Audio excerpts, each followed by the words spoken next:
Let's play brain puzzle game. Okay, हामीले यो handsome केटा मान्छेलाई केटीबाट बचाउनु पऱ्यो ल। यो सुट पटाटोले पनि काम चाहिँ गर्दो रहेछ है। ओके, अब अर्को चाहिँ यो ब्यागभित्र केही छ। ओ वाउ, ज्याकेटले पनि काम गर्दो रहेछ। मुख छोपियो। अब लडेर पनि त्यही ठाउँमै पुग्ने है जहिले। अब यो ओइल तेलले पनि केही गर्छ कि। Let's see. ओके, अब है, अब ओ ल है, यो बेसबल ब्याटले पनि हानेर हामीले लडायौँ। स्टामिना चाहिँ बाँकी छ है यत्रो। अब ओके, सर्पले पनि टोक्यो है ल। अब टोक्यो भने काम, वाह, एउटा खोल्दा दुईवटा फ्री पाएँ एउटा गर्दाखेरि है। सर्पले टोक्ने रहेछ है, टोकेपछि लड्यो है। ओके, अब यो होमवर्कको काम के त?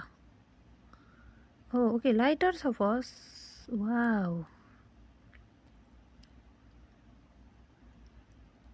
Let's see. अब यो होमवर्क है। ओ वाउ, सडकमा डाङडुङ ठोकेर हिँड्ने हो हामी। यसरी सडकमा ठोक्यो भने त के होला है। ओके, ओके ओके, यो के रहेछ? ओ मेकअप रिमुभर। अनुहार देखेर डरायो अहिले त ऊ आफै। अब केही ओके, वरिपरि केही छ त? यो बादल। वा, बादल गर्जियो होइन, पुरा करेन्ट लाग्यो अनि अब लड्यो है। अब